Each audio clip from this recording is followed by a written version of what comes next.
Hello नमस्कार साथियों, स्वागत है आप सभी लोगों का आज की इस वीडियो में। आज की वीडियो में लेकर आया हूं बीएससी एग्रीकल्चर फिफ्थ सेमेस्टर में जो सब्जेक्ट आ जाता है एमजेपीआर यूनिवर्सिटी में, ठीक है, farming system and sustainable agriculture का। तो इससे पहले भी मैं इस क्वेश्चन पेपर को इस सब्जेक्ट के क्वेश्चन पेपर को 2023 के क्वेश्चन पेपर को मैं ला चुका हूँ। यदि आप लोगों ने नहीं देखा है तो डिस्क्रिप्शन में उसकी लिंक मिल जाएगी, वहाँ से आप लोग देख सकते हैं। और अगर आप चाहते हैं कि सभी वीडियोज जितने भी फिफ्थ सेमेस्टर में हैं एमजेपीआर यूनिवर्सिटी में, तो वो सभी वीडियोज के आप लोगों को जो है प्लेलिस्ट में सभी वीडियोस मिल जाएंगे, ठीक है। वो प्लेलिस्ट की लिंक मैं डिस्क्रिप्शन में दे दूंगा, वहां से आप लोग जाकर के सभी वीडियोस देख सकते हैं। और चैनल को अगर अभी तक सब्सक्राइब नहीं किया तो चैनल को सब्सक्राइब कर लीजिए, जिससे जो भी मैं वीडियो डालूंगा उसकी नोटिफिकेशन आपके पास सबसे पहले पहुंचेगी। तो सबसे पहले आ जाता है पेपर कोड। तो पेपर कोड कितना है इसका? 16146 है, ठीक है। AG 146, जिसको हम शॉर्ट में कह सकते हैं। फिर आ जाता है BSc honours agriculture semester fifth examination 2024-25 और farming system and sustainable agriculture का है, जिसमें आप लोगों को 3 घंटे का समय दिया जाएगा। और मैक्सिमम मार्क जो होंगे वो होंगे 80 होंगे, ठीक है। 80 नंबर का ये क्वेश्चन पेपर है। और इसमें जो है सेक्शन ए आ जाता है, जिसमें लॉन्ग आंसर टाइप क्वेश्चन आ जाता है, दीर्घ उत्तरीय प्रश्न आ जाता है, ठीक है। और इसमें बताया गया है कि निम्नलिखित 5 प्रश्नों के में से किन्हीं 3 प्रश्नों के उत्तर दीजिए, और प्रत्येक प्रश्न जो है 15 अंक का है। और अधिकतम जो है शब्द सीमा है वो है 400 शब्दों में दीर्घ उत्तर अपेक्षित है, ठीक है। फिर उसके बाद आ जाते हैं क्वेश्चंस, ठीक है, सभी क्वेश्चन आ जाते हैं। फिर सेक्शन बी शुरू हो जाता है। सेक्शन बी में बताया गया है कि निम्नलिखित 7 प्रश्नों में से किन्हीं 5 प्रश्नों के उत्तर दीजिए, और प्रत्येक प्रश्न जो है 5 अंक का है, और उत्तर आप लोगों को जो है 200 शब्दों में लिखना है। और फिर उसके बाद आ जाता है सेक्शन सी। तो सेक्शन सी में बताया गया है कि सभी 5 प्रश्नों के उत्तर दीजिए, प्रत्येक प्रश्न 2 अंक का है, और उत्तर 75 शब्दों से अधिक ना हो, ठीक है। फिर उसके बाद आ जाते हैं सेक्शन ए के सॉल्यूशन में। सेक्शन ए के सॉल्यूशन में क्या बताया गया है? सेक्शन ए के सॉल्यूशन में बताया गया है कि पहला क्वेश्चन आ जाता है कि कृषि प्रणालियों की स्थिरता निर्धारित करने के लिए उपयोग किए जाने वाले उपकरणों और विधियों का वर्णन कीजिए। उपकरणों और विधियों का वर्णन कीजिए। तो इसके बारे में बताया गया है कि कृषि प्रणाली की स्थिरता, सस्टेनेबिलिटी को मापना एक जटिल कार्य है, इसको क्योंकि इसमें आर्थिक लाभ, पर्यावरणीय स्वास्थ्य और सामाजिक समानता के बीच संतुलन बनाना होता है। इसे निर्धारित करने के लिए मुख्य रूप से निम्नलिखित उपकरणों और विधियों का उपयोग किया जाता है। फिर उसके बाद आ जाता है मुख्य मूल्यांकन विधियां, असेसमेंट मेथड्स। इसमें बताया गया है कि संकेतक आधारित विधि, इंडिकेटर इंडिकेटर बेस्ड मेथड। तो इसमें क्या बताया गया है कि यह सबसे लोकप्रिय तरीका है। इसमें स्थिरता को 3 स्तंभों में बांटा जाता है। फिर उसके बाद आ जाता है पर्यावरणीय। तो इसमें क्या बताया गया है कि मिट्टी की गुणवत्ता, जल उपयोग दक्षता और जैव विविधता। और आर्थिक में बताया गया है कि लाभप्रदता, ऋणग्रस्तता और उपज की स्थिरता। सामाजिक में बताया गया है कि श्रम अधिकार, खाद्य सुरक्षा और लैंगिक समानता। फिर उसके बाद बताया गया है कि जीवन चक्र मूल्यांकन, लाइफ साइकिल असेसमेंट LCA, ठीक है, LCA। इसमें बताया गया है कि यह विधि किसी कृषि उत्पाद के उत्पादन से लेकर उपभोग तक, बीज से थाली तक होने वाले पर्यावरणीय प्रभावों का विश्लेषण करती है। यह विशेष रूप से कार्बन फुटप्रिंट और ऊर्जा खपत को मापने में सहायक है। और ऊर्जा विश्लेषण, एनर्जी एनालिसिस, इसमें खेती में लगाई गई ऊर्जा इनपुट और प्राप्त ऊर्जा आउटपुट के अनुपात का आकलन किया जाता है। फिर उसके बाद आ जाता है कि प्रमुख उपकरण और फ्रेमवर्क की टूल्स एंड फ्रेमवर्क्स। इसमें क्या बताया गया है? Safe sustainability assessment of food and agriculture systems. तो इसमें बताया गया है कि इस FAO द्वारा विकसित किया गया है। यह कृषि और खाद्य प्रणालियों की स्थिरता के लिए एक वैश्विक मानक प्रदान करता है, जिसमें आ जाता है rise, response, reduce, sustainability evolution. यह फार्म स्तर पर स्थिरता का विश्लेषण करने वाला एक कंप्यूटर आधारित उपकरण है। यह 10 संकेतकों जैसे मिट्टी, पानी, ऊर्जा, आर्थिक स्थिति के आधार पर एक स्पाइडर चार्ट तैयार करता है। फिर उसके बाद आ जाता है आइडिया। तो इसमें क्या बताया गया है कि इंडिकेटर्स डी ड्यूरेबिलिटी, देश एक्सप्लोइटेशन और एग्री कॉललेस, ठीक है। फिर इसके बाद इसमें बताया गया है कि यह विधि मुख्य रूप से कृषि पारिस्थितिकी एग्रो इकोलॉजी पर केंद्रित है और फार्म की तकनीकी दक्षता का आकलन करती है। फिर उसके बाद आ जाता है आधुनिक तकनीकें, मॉडर्न टेक्नोलॉजी। इसमें बताया गया है कि रिमोट सेंसिंग और GIS। इसमें क्या बताया गया है कि उपग्रह चित्रों के माध्यम से भूमि उपयोग में बदलाव, जल स्तर और मिट्टी क्षरण को निगरानी की जाती है। जिसमें आ जाता है सबसे पहला जिसमें अगला पॉइंट आ जाता है मृदा स्वास्थ्य कार्ड, सॉइल हेल्थ कार्ड। इसमें क्या बताया गया है कि भारत जैसे देशों में यह एक महत्वपूर्ण उपकरण है जो मिट्टी के पोषक तत्वों की स्थिति बताकर रासायनिक उर्वरकों के संतुलन उपयोग को बढ़ावा देता है। फिर उसके बाद इसके निष्कर्ष में बताया गया है कि कृषि स्थिरता का निर्धारण केवल पैदावार से नहीं बल्कि इस बात से होता है कि हम भविष्य की पीढ़ियों की जरूरत से समझौता किए बिना आज कितना उत्पादन कर रहे हैं। सेफ राइस जैसे उपकरण किसानों और नीति निर्माताओं को यह समझने में मदद करते हैं कि यह कहाँ सुधार की आवश्यकता है। फिर उसके बाद आ जाता है अगला क्वेश्चन। फिर इसमें बताया गया है, दूसरे क्वेश्चन में पूछा गया है कि टिकाऊ कृषि को बढ़ाने में एकीकृत कृषि प्रणाली IFS की भूमिका पर चर्चा करें। IFS मॉडलों के उदाहरण बताएं।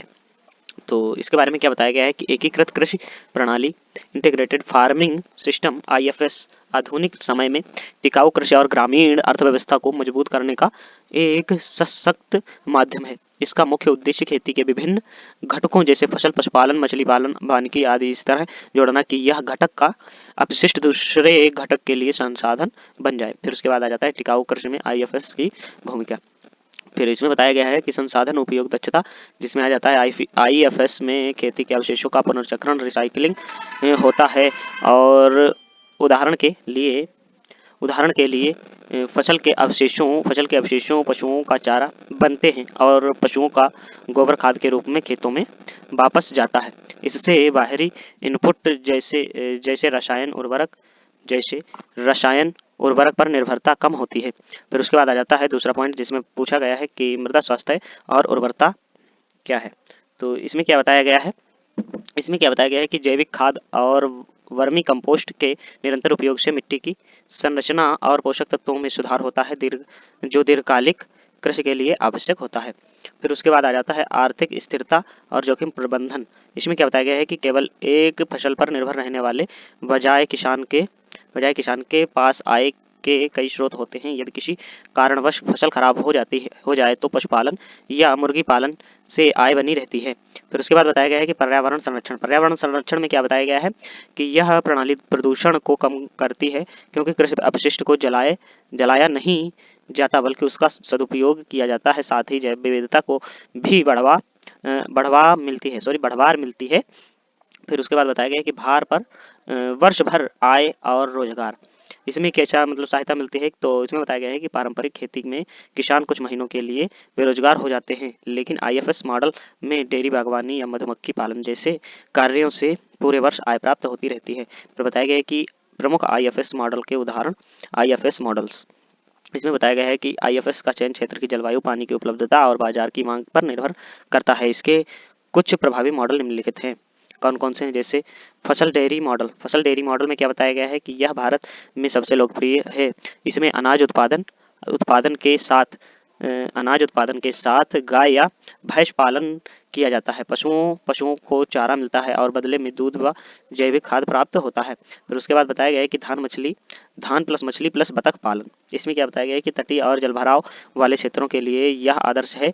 धान के खेतों में पानी होने के कारण मछली पालन किया जाता है और बतखें कीड़ों को खाकर फसल की रक्षा करती हैं और उर्वरता को बढ़ाती हैं, जिसमें आ जाता है। फिर उसके बाद अगला पॉइंट बताया गया है कि फसल प्लस बागवानी प्लस पशुपालन। इसमें क्या बताया गया है कि इसमें अनाज वाली फसलों के साथ फलदार वृक्ष लगाए जाते हैं। पेड़ों के बीच की खाली जगह में चारे वाली फसलें उगाई जा सकती हैं। फिर उसके बाद आ जाता है अगला क्वेश्चन। इसमें पूछा गया है कि कृषि वानिकी, एग्रो फॉरेस्ट्री और मधुमक्खी पालन। इसमें क्या बताया गया कि फसलों के साथ नीम, सागौन या औषधीय पेड़ लगाए जाते हैं। पेड़ों के फूलों से मधुमक्खियां शहद बनाती हैं, जिससे अतिरिक्त आय होती है।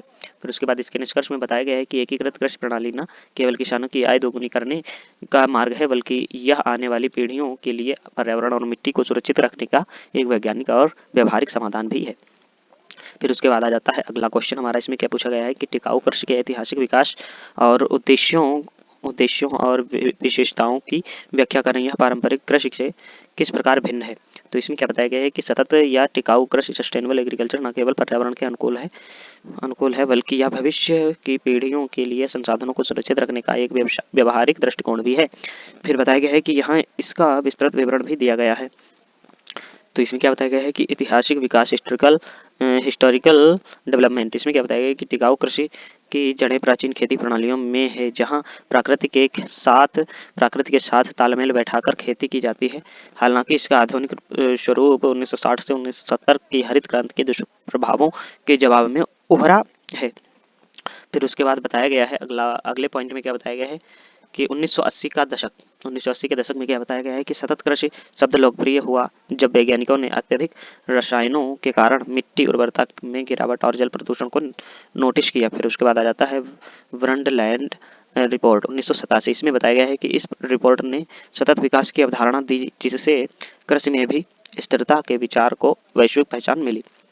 फिर इसके मुख्य उद्देश्य आ जाते हैं जिसमें बताया गया है कि सतत कृषि का लक्ष्य 3 स्तंभों पर्यावरणीय, अर्थव्यवस्था और सामाजिक समानता के बीच संतुलन बनाना है। फिर उसके बाद आ जाता है पर्यावरण संरक्षण। इसमें क्या बताया गया है कि प्राकृतिक संसाधनों, मिट्टी, पानी, जैव विविधता का संरक्षण करना। फिर उसके बाद आ जाता है लाभप्रदता। इसमें क्या बताया गया है कि खेती को किसानों के लिए आर्थिक रूप से व्यवहार्य बनाना। फिर उसके बाद बताया गया है कि सामाजिक न्याय में बताया गया है कि कृषि समुदायों के जीवन स्तर में सुधार करना और सुरक्षित भोजन प्रदान करना है।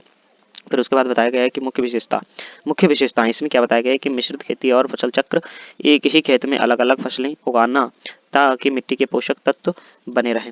फिर उसके बाद आ जाता है जैविक खाद का उपयोग। इसमें क्या बताया गया है कि रासायनिक उर्वरकों के बजाय खाद, कंपोस्ट और हरी खाद का प्रयोग करना। फिर उसके बाद आ जाता है दोस्तों अगला पॉइंट, इसमें बताया गया है कि एकीकृत कीट प्रबंधन IPM। इसमें क्या बताया गया है कि कीटों को नियंत्रित करने के लिए रसायनों के बजाय प्राकृतिक शिकारियों और जैविक तरीकों का उपयोग करना। फिर बताया गया जल संरक्षण में बताया गया है कि ड्रिप सिंचाई और वर्षा जल संचयन जैसी तकनीकों को अपनाना। फिर उसके बाद बताया गया है कि टिकाऊ कृषि बनाम परंपरा कन्वेंशनल कृषि, इन दोनों के बीच मुख्य अंतर निम्नलिखित तालिका से समझा जा सकता है, जिसमें आ जाता है आधार, ठीक है, आधार, फिर पारंपरिक कृषि और टिकाऊ कृषि, ठीक है। दृष्टिकोण में आ जाता है केवल अधिकतम उत्पादन और लाभ पर ध्यान देना, ये पारंपरिक कृषि में आ जाता है। टिकाऊ कृषि में आ जाता है कि पारिस्थितिकी और भविष्य की सुरक्षा पर ध्यान देना। रसायन में आ जाता है पारंपरिक कृषि में कि उर्वरकों और कीटनाशकों का भारी उपयोग। फिर टिकाऊ कृषि में आ जाता है जैविक इनपुट और प्राकृतिक खाद का उपयोग। विविधता में आ जाता है पारंपरिक कृषि में मोनोकल्चर, एक ही फसल बार बार उगाना। फिर टिकाऊ कृषि में आ जाता है पॉलीकल्चर और फसल विविधीकरण। फिर मिट्टी का स्वास्थ्य आ जाता है पारंपरिक कृषि में जुताई और रसायनों में मिट्टी की गुणवत्ता में कमी, और टिकाऊ कृषि में मृदा स्वास्थ्य और कार्बनिक पदार्थों में वृद्धि। फिर उसके बाद आ जाता है लागत आ जाती है पारंपरिक कृषि में कि महंगे बाहरी इनपुट, बीज, रसायन के कारण अधिक, और टिकाऊ कृषि में आ जाता है कि स्थानीय और नवीकरणीय संसाधनों के कारण कम। फिर निष्कर्ष में बताया गया है कि जहाँ पारंपरिक कृषि ने अल्पकालिक खाद्य सुरक्षा प्रदान की, वहीं सतत कृषि दीर्घकालिक समाधान प्रदान करती है। यह न केवल पर्यावरण को बचाती है बल्कि जलवायु परिवर्तन के दौरान खेती को अधिक लचीला और सुरक्षित बनाती है। फिर उसके बाद आ जाता है अगला क्वेश्चन हमारा, ठीक है। इसमें पूछा गया है कि कृषि प्रणाली में संसाधन चक्रण क्या है, टिकाऊ कृषि में इसके महत्व और ऊर्जा प्रवाह में इसकी भूमिका का वर्णन करें। तो इसमें आ जाता है कि कृषि प्रणालियों में संसाधन चक्रण, रिसोर्सेज साइक्लिंग, एक ऐसी प्रक्रिया है जिसमें खेत के भीतर उत्पन्न होने वाले अपशिष्ट वेस्ट को दूसरे उत्पादन कार्य के लिए संसाधन के रूप में पुनः उपयोग किया जाता है, और सरल शब्दों में यह अपशिष्ट से संपदा बनाने की एक चक्रीय प्रक्रिया है। फिर उसके बाद आ जाता है संसाधन चक्रण क्या है। तो इसमें क्या बताया गया है कि पारंपरिक कृषि में हम अक्सर बाहर से खाद और बीज लाते हैं, लेकिन संसाधन चक्रण वाली प्रणाली में एक घटक का उप उत्पाद, बाई प्रोडक्ट, दूसरे घटक के लिए इनपुट बन जाता है। उदाहरण के लिए पशुपालन से प्राप्त गोबर का उपयोग जैविक खाद, कंपोस्ट बनाने में करना, और फसल के अवशेषों, पराली आदि को पशुओं के चारे के रूप में उपयोग करना। फिर उसके बाद आ जाता है टिकाऊ कृषि, सस्टेनेबल एग्रीकल्चर में इसका महत्व।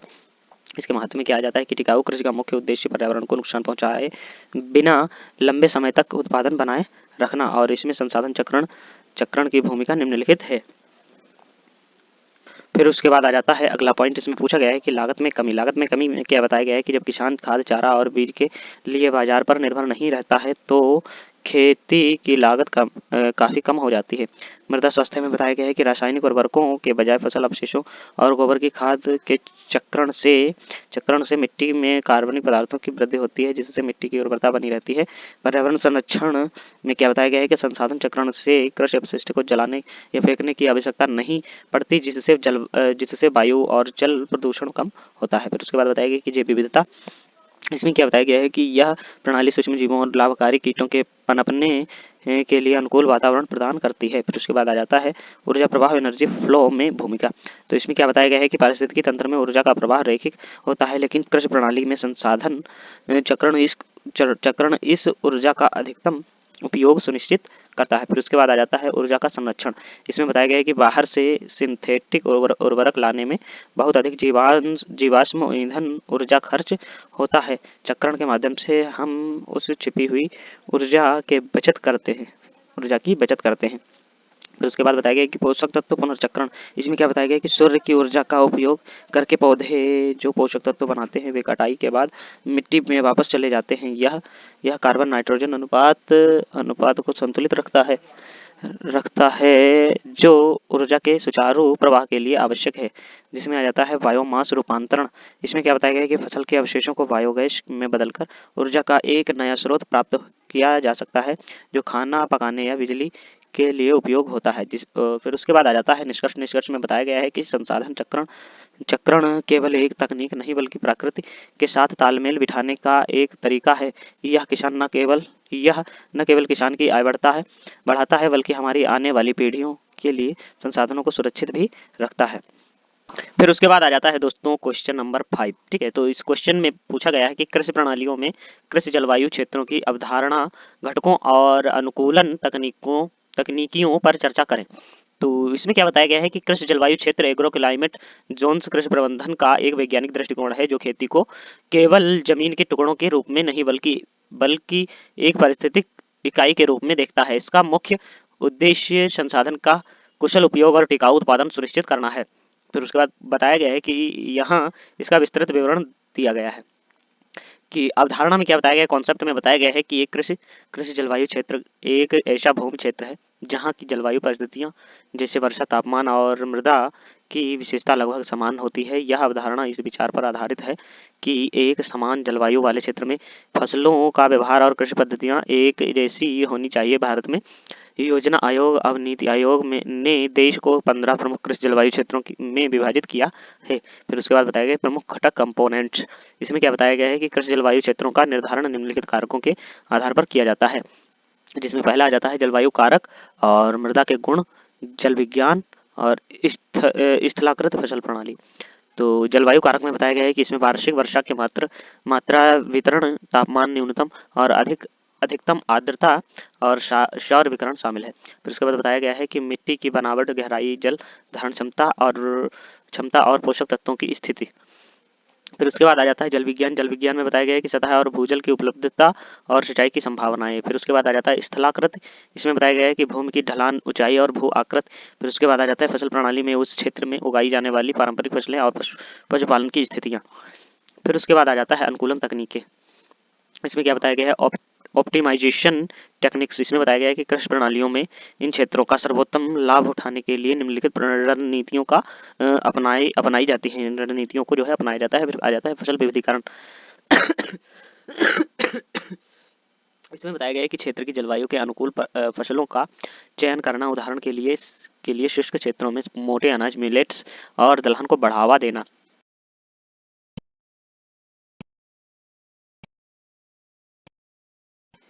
मिट्टी के स्वास्थ्य कार्ड और मौसम के पूर्वानुमान के आधार पर उर्वरकों और पानी का सटीक उपयोग करना। फिर उसके बाद आ जाता है जल संचयन प्रबंधन। इसमें बताया गया कि वर्षा जल संचयन, रेन वाटर हार्वेस्टिंग और ड्रिप या स्प्रिंकलर सिंचाई प्रणालियों के माध्यम से पानी की बर्बादी को रोकना। फिर उसके बाद आ जाता है कृषि वानिकी, एग्रो फॉरेस्ट्री। इसमें बताया गया कि खेती के साथ साथ पेड़ों को उगाना ताकि मिट्टी की उर्वरता बनी रहे और किसानों को अतिरिक्त आय हो सके। फिर उसके बाद आ जाता है अगला क्वेश्चन। इसमें अगला पॉइंट इसमें बताया गया है कि जलवायु अनुकूल किस्में। इसमें क्या बताया गया कि ऐसी बीजों की किस्मों का उपयोग करना जो सूखा, बाढ़ या बढ़ते तापमान को सहन कर सके। फिर उसके बाद आ जाता है एकीकृत कृषि प्रणाली। इसमें बताया गया है कि खेती के साथ साथ डेयरी मुर्गी पालन या मधुमक्खी पालन को जोड़ना ताकि जोखिम कम हो और संसाधन का पुनर्चक्रण हो सके। फिर उसके बाद इसके निष्कर्ष में बताया गया है कि कृषि जलवायु क्षेत्र के आधार पर खेती करने से न केवल उत्पादन बढ़ता है बल्कि यह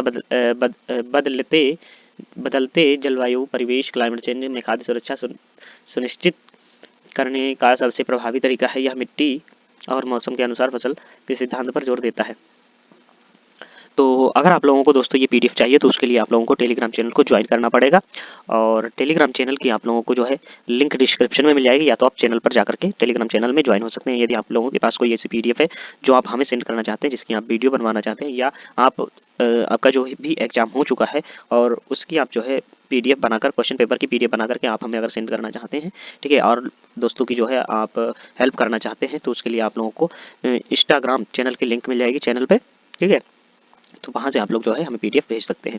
फिर उसके बाद आ जाता है दोस्तों अगला सेक्शन बी में आ जाता है कृषि प्रणाली को परिभाषित करें और कृषि प्रणालियों को के प्रकारों को सूचीबद्ध करें, ठीक है, उसके प्रकारों को सूचीबद्ध करें। इसमें बताया गया है सबसे पहला आ जाता है कृषि प्रणाली परिभाषा और प्रकार।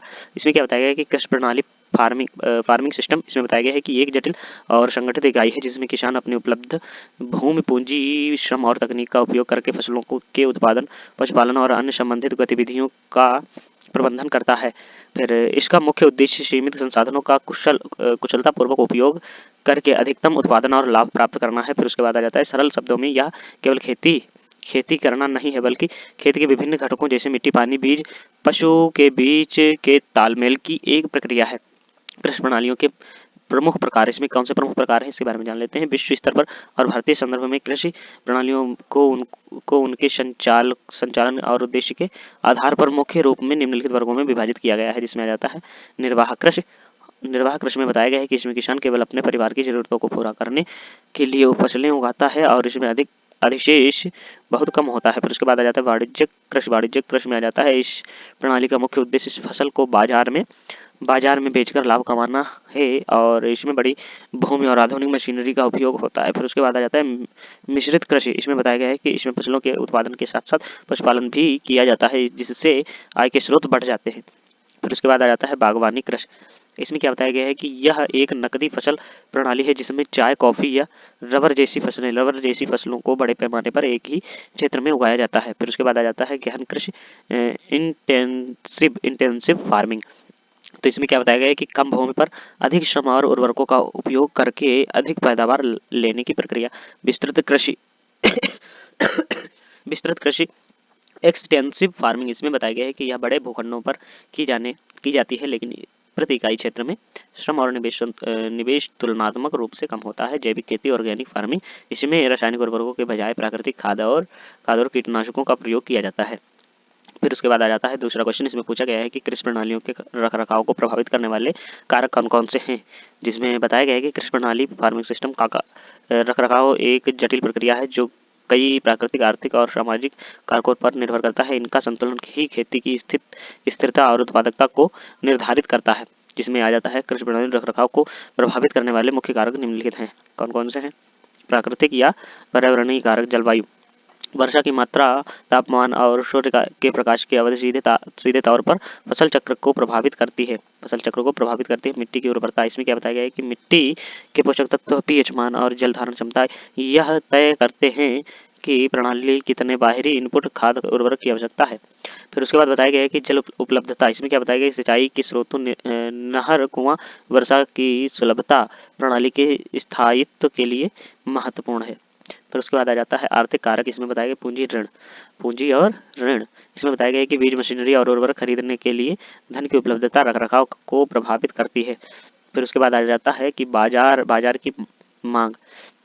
इसमें क्या बताया गया है कि फसलों का उचित मूल्य और बाजार तक पहुंच किसान को प्रणाली में निवेश जारी रखने के लिए प्रोत्साहित करती है। जिसमें आ जाता है सामाजिक और तकनीकी कारक।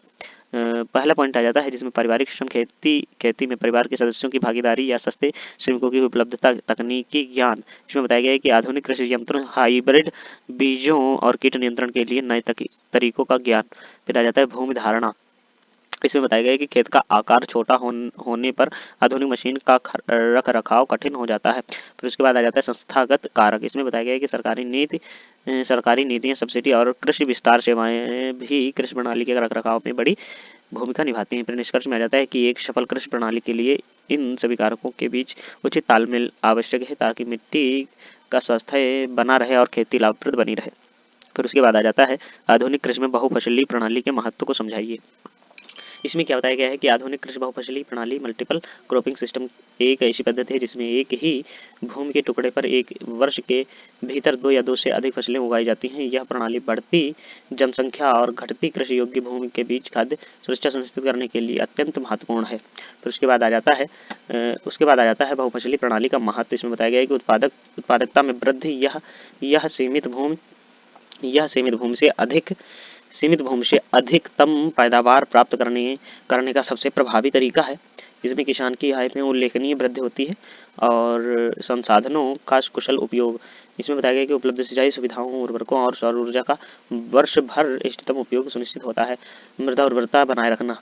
जब अनाज के साथ दलहनी फसलें उगाई जाती हैं तो मिट्टी में नाइट्रोजन का नाइट्रोजन का प्राकृतिक स्थिरीकरण होता है जिससे मिट्टी का स्वास्थ्य बना रहता है। फिर उसके बाद आ जाता है जोखिम कम होना। इसमें बताया गया है कि यदि किसी कीट या मौसम के कारण एक फसल खराब हो जाती है तो दूसरी फसल किसान को आर्थिक सुरक्षा प्रदान करती है। फिर उसके बाद आ जाता है रोजगार के अवसर। इसमें बताया गया है कि वर्ष भर खेती होने के कारण ग्रामीण क्षेत्रों में कृषि मजदूरों को निरंतर रोजगार मिलता है और मौसमी बेरोजगारी कम हो जाती है।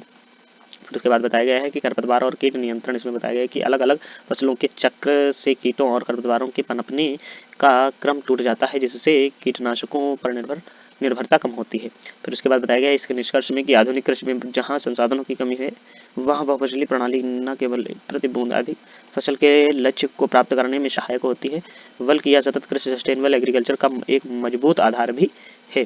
फिर उसके बाद आ जाता है अगला क्वेश्चन। इसमें बताया गया है कि टिकाऊ कृषि में संसाधन चक्रण का क्या महत्व है।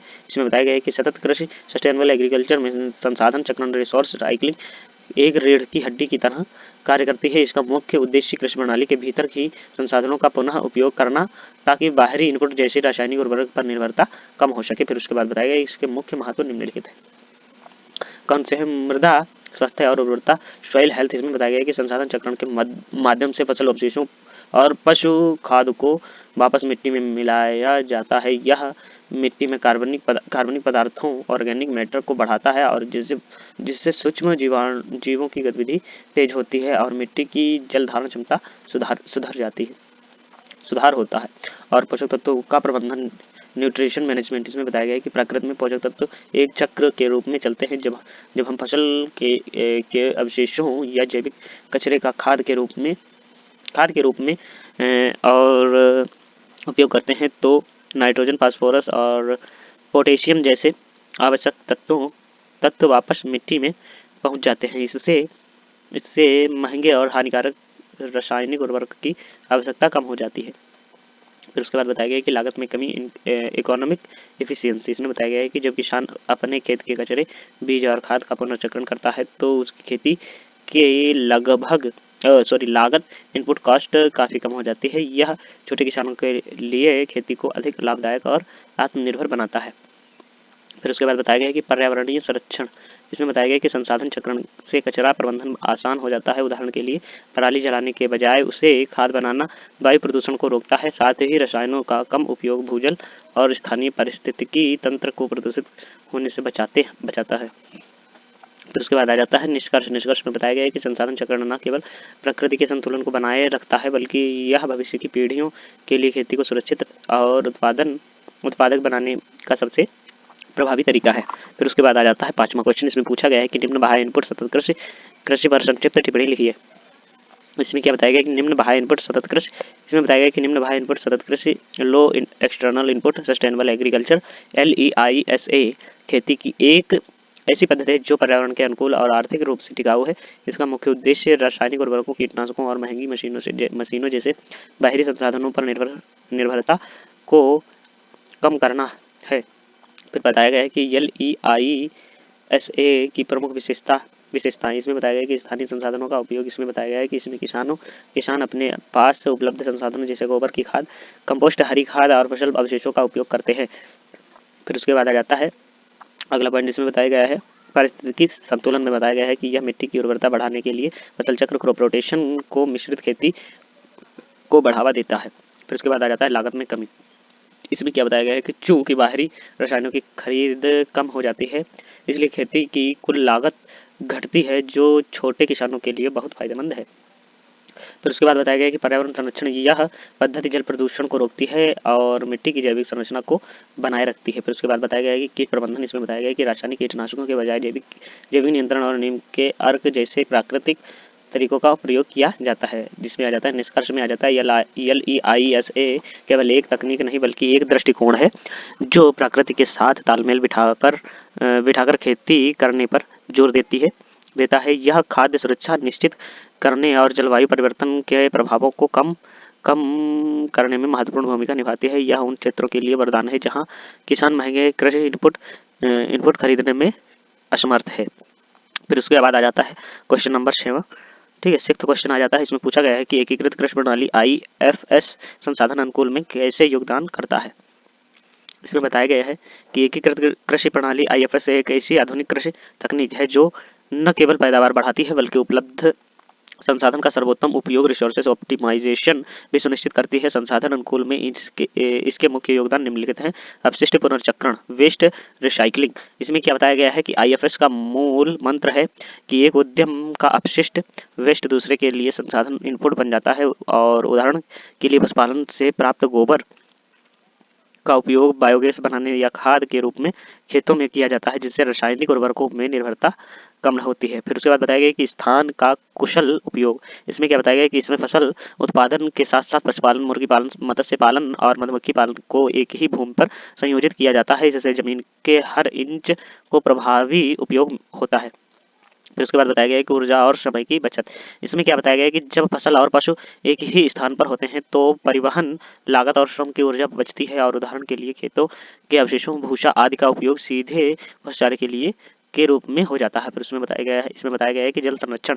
तो जल संरक्षण में क्या बताया गया है कि मछली पालन के तालाब के पानी का उपयोग सिंचाई के लिए किया जा सकता है, और जो पोषक तत्व से भरपूर होता है। यह जल की बर्बादी को रोकता है और फसल की उर्वरता बढ़ाता है। जिसमें आ जाता है पहला पॉइंट फिर से आ जाता है कि संसाधनों के साझा उपयोग के उत्पादन लागत में कमी आती है और किसान को साल भर आय प्राप्त होती रहती है, जिससे जोखिम कम हो जाता है। फिर उसके बाद बताया गया है कि संक्षेप में IFS चक्रीय अर्थव्यवस्था, सर्कुलर इकोनॉमी के सिद्धांत पर काम करता है, जहां कुछ भी व्यर्थ नहीं जाता है, जिससे पर्यावरण और किसान की जो जेब दोनों सुरक्षित रहती है। फिर उसके बाद आ जाता है लास्ट क्वेश्चन। इसमें पूछा गया है, सेक्शन B का लास्ट क्वेश्चन है ये। इसमें पूछा गया है कि कृषि प्रणालियों के लिए साइट विशिष्ट विकास मॉडल क्या है। इसमें क्या बताया गया है कि साइट विशिष्ट विकास मॉडल इसमें बताया गया है कि कृषि प्रणालियों में से एक ऐसा दृष्टिकोण है जहां खेती की पद्धतियों को किसी विशेष स्थान की मिट्टी, जलवायु, जल उपलब्धता और सामाजिक आर्थिक स्थितियों के अनुसार ढाला जाता है। इसका मुख्य उद्देश्य एक ही नियम सब पर लागू, वन साइज फाइट ऑल वाली नीति को छोड़कर स्थानीय संसाधन का अनुकूलतम उपयोग करना है। फिर उसके बाद आ जाता है इसमें कि प्रमुख मॉडल निम्नलिखित हैं। कौन से मॉडल हैं भाई? सटीक कृषि, प्रिसिशन फार्मिंग। इसमें बताया गया है कि इसमें GPS और सेंसर जैसी तकनीकों का उपयोग करके खेत के हर हिस्से की विशिष्ट आवश्यकता जैसे उर्वरक या पानी के अनुसार उपचार किया जाता है। फिर उसके बाद आ जाता है एकीकृत कृषि प्रणाली, इंटीग्रेटेड फार्मिंग सिस्टम, IFS। इसमें फसल उत्पादन के साथ साथ पशुपालन, मुर्गी पालन और मत्स्य पालन को जोड़ा जाता है और उस क्षेत्र के कचरे को संसाधन में बदल देता है। फिर उसके बाद आ जाता है वाटरशेड आधारित मॉडल। शुष्क क्षेत्रों में वर्षा जल संचयन और मृदा संरक्षण पर ध्यान केंद्रित किया जाता है ताकि स्थानीय जल स्तर को सुधारा जा सके। कृषि प्रणाली कृषि पारिस्थितिकी मॉडल, एग्रो इकोलॉजी मॉडल्स। इसमें क्या बताया गया है कि स्थानीय जैव विविधता और पारंपरिक ज्ञान का उपयोग करके कीटनाशकों के उपयोग को कम करना। फिर उसके बाद आ जाता है उत्पादकता में वृद्धि। इसमें क्या बताया गया है कि स्थानीय परिस्थितियों के अनुकूल होने के कारण पैदावार बढ़ती है और संसाधन दक्षता, उर्वरक, बीज और पानी की बर्बादी कम होती है। सतत विकास, यह पर्यावरण को नुकसान पहुंचाए बिना लंबे समय तक खेती को लाभदायक बनाता है। फिर उसके बाद इसमें बताया गया है कि यह मॉडल किसानों की आय बढ़ाने और जलवायु परिवर्तन के प्रभावों को कम करने में अत्यंत प्रभावी है। फिर उसके बाद आ जाता है सेक्शन सी। सेक्शन सी में आ जाते हैं शॉर्ट टाइप क्वेश्चन, जिसमें पहला क्वेश्चन आ जाता है कृषि प्रणाली। ठीक है, फार्मिंग सिस्टम। इसमें क्या बताया गया है, कृषि प्रणाली में क्या बताया गया है कि कृषि प्रणाली फार्मिंग सिस्टम एक व्यापक अवधारणा है जिसमें खेती के विभिन्न संसाधनों जैसे भूमि, श्रम पूंजी और तकनीक का इस प्रकार समन्वय किया जाता है कि अधिकतम उत्पादन और लाभ प्राप्त हो सके। इसमें केवल फसल उगाना ही नहीं बल्कि पशुपालन, डेयरी, मत्स्य पालन और वानिकी जैसे घटक भी शामिल होते हैं। फिर उसके बाद बताया गया है कि मुख्य रूप से यह क्षेत्र की जलवायु, मिट्टी और किसान की आर्थिक स्थिति पर निर्भर करती है और आधुनिक समय में एकीकृत कृषि प्रणाली इंटीग्रेटेड फार्मिंग पर अधिक जोर दिया जा रहा है, जिससे संसाधनों को कुशलतापूर्वक पुनर्चक्रण हो सके और पर्यावरण सुरक्षित रहे। फिर उसके बाद आ जाता है क्रॉपिंग सिस्टम, फसल प्रणाली, क्वेश्चन नंबर 2। ठीक है, तो इसमें क्या बताया गया है कि फसल प्रणाली से तात्पर्य किसी निश्चित क्षेत्र में फसलों के क्रम और उनके प्रबंधन के तरीकों से है, जिसका उद्देश्य उपलब्ध संसाधनों, मिट्टी, पानी, सूर्य का प्रकाश का कुशल उपयोग करना है। फिर उसके बाद बताया गया है इसमें कि इसमें न केवल फसल का चयन शामिल है बल्कि उनके बीच के संबंध और तकनीकें भी महत्वपूर्ण है। इस मुख्य रूप पर इसमें एकल फसल मिश्रण खेती और फसल चक्र जैसी प्रणालियां अपनाई जाती हैं। एक बेहतर फसल प्रणाली मिट्टी की उर्वरता बढ़ाती है और किसानों को आर्थिक सुरक्षा प्रदान करती है। मुख्य प्रणालियों में बताया गया है कि मोनोकल्चर इसमें क्या बताया गया है कि एक ही भूमि पर साल दर साल एक ही फसल उगाना।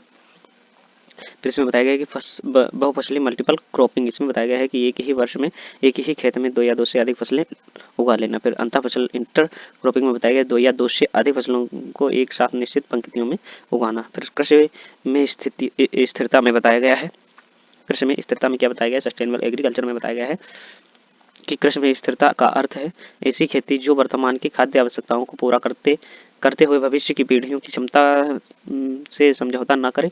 इसमें रासायनिक उर्वरकों के बजाय जैविक खाद का उपयोग, फसल चक्र, क्रॉप रोटेशन और जल संरक्षण की तकनीक को प्राथमिकता दी जाए। फिर उसके बाद बताया गया है कि इसका मुख्य उद्देश्य मिट्टी की उर्वरता बनाए रखना, जैव विविधता का संरक्षण करना और पर्यावरण प्रदूषण को कम करना है। यह न केवल किसानों की लागत घटाती है बल्कि उपभोक्ताओं को स्वस्थ और रसायन मुक्त आहार भी सुनिश्चित करती है। फिर उसके बाद आ जाता है दोस्तों चौथा क्वेश्चन, संसाधन साइकिलिंग। इसमें क्या बताया गया है कि संसाधन साइकिलिंग में बताया गया है कि एक ऐसी प्रक्रिया है जिसमें अपशिष्ट पदार्थों, वेस्ट मटेरियल्स को पुनर्चक्रित करके उन्हें फिर से उपयोगी संसाधन में बदल दिया जाता है। यह उपयोग करो और फेंको वाली रैखिक अर्थव्यवस्था के विपरीत एक चक्रीय व्यवस्था सर्कुलर इकोनॉमिक को बढ़ावा देता है। फिर उसके बाद आ जाता है दोस्तों, इसमें बताया गया है कि इसके मुख्य लाभ निम्नलिखित हैं। तो मुख्य लाभों में क्या बताया गया है कि पर्यावरण संरक्षण, यह प्राकृतिक संसाधनों के अत्यंत दोहन को कम करता है। और अपशिष्ट प्रबंधन में बताया गया है कि लैंडफिल में कचरे की मात्रा कम होती है और प्रदूषण घटता है। फिर बताया गया है ऊर्जा की बचत में बताया गया है कि नए सिरे से उत्पादन करने की तुलना में पुनर्चक्रण में अक्सर कम ऊर्जा खर्च होती है। फिर बताया गया है कि सरल शब्दों में यह प्रकृति के पुनर्चक्रण तंत्र की नकल है जहां कुछ भी व्यर्थ नहीं जाता है। फिर IFS इंडियन फॉरेस्ट सर्विस में क्या बताया गया है कि इसमें बताया गया भारतीय वन सेवा, IFS Indian forest service Akhil Bharatiya सेवाओं में से एक है। इसकी स्थापना 1966 में भारत के प्राकृतिक संसाधनों और वनों के संरक्षण के लिए की गई थी, जिसमें मुख्य विवरण है प्रशासन कार्य और चयन प्रशिक्षण। इसमें क्या बताया गया है कि यह पर्यावरण, वन और जलवायु परिवर्तन मंत्रालय के अधीन कार्य करता है। फिर कार्य में बताया गया है कि वन्य जीव संरक्षण, जैव विविधता की रक्षा और राष्ट्रीय वन नीति का कार्यान्वयन। फिर उसके बाद चयन में बताया गया है कि इसका चयन UPSC द्वारा आयोजित कठिन प्रतियोगी परीक्षा के माध्यम से होता है। फिर प्रशिक्षण में बताया गया कि चयनित अधिकारियों को इंदिरा गांधी राष्ट्रीय वन अकादमी IGNFA देहरादून में प्रशिक्षित किया जाता है। तो आप सभी लोगों को ये वीडियो कैसा लगा है कमेंट बॉक्स में ज़रूर बताइए, और अभी तक चैनल को सब्सक्राइब नहीं किया है तो चैनल को सब्सक्राइब कर लीजिए, और टेलीग्राम चैनल को ज्वाइन नहीं किया है तो उसको भी ज्वाइन कर लें, और इंस्टाग्राम चैनल को अगर फॉलो नहीं किया है तो पेज को जाकर के फॉलो कर सकते हैं, जिनकी आप लोगों को जो है इन दोनों चीज़ों की लिंक आप लोगों को चैनल में अंदर जाएंगे तब मिल जाएगा। ठीक है, तो अभी तक दोस्तों अगर आप लोगों ने कमेंट नहीं किया कमेंट कर दीजिए, क्योंकि बहुत मेहनत लगती है दोस्तों, पहले PDF बनाओ उसके बाद फिर वीडियो बनाओ। ठीक है, तो आशा करता हूँ आप लोगों को अच्छा लगा होगा वीडियो। तो मिलते हैं किसी नेक्स्ट वीडियो में, तब तक के लिए जय हिंद, जय भारत, राम राम।